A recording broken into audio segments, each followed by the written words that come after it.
Hello everyone, welcome to our tutorial on how to create custom fields for post types in WordPress using CubeWP.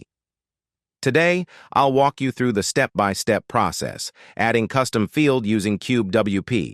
To get started, log into your WordPress admin panel. Navigate to CubeWP and find the Custom Fields section. Click on Post Type, and then click the Add New button. Setting up the Custom Fields group. A new window will open where you can set up your Custom Fields group. Group name. Enter a name for your Custom Fields group.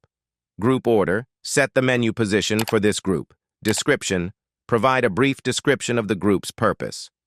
After this, please assign this custom field to a post type. Part 3. Adding new fields. Field label. Name your custom field. For example, author name. Field name. You can edit the field name by unlocking the field. Field type.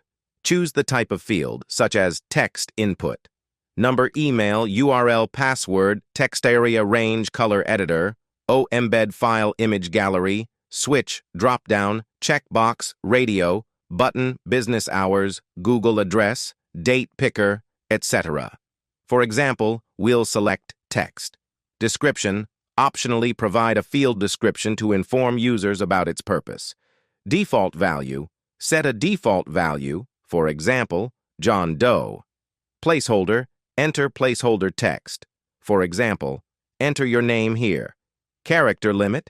Set a character limit for the input. Validation. Make the field required by enabling this option. ID. Optionally replace the default ID with a custom one. Class. Apply custom styling to the field. Container. Class. Apply custom styling to the container. Metabox. Field size.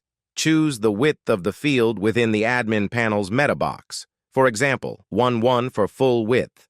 Show in REST API. Enable this if you want the field data to be accessible via the WordPress REST API. Conditional logic. Set conditions to control when this field is displayed based on other saved fields. And there you have it. You've successfully created custom fields for your post types in WordPress using CubeWP. Please see the custom field where you can use this. If you found this tutorial helpful, please give it a thumbs up and subscribe to our channel for more WordPress tips. If you have any questions or need further assistance, feel free to leave a comment below. Thank you for watching.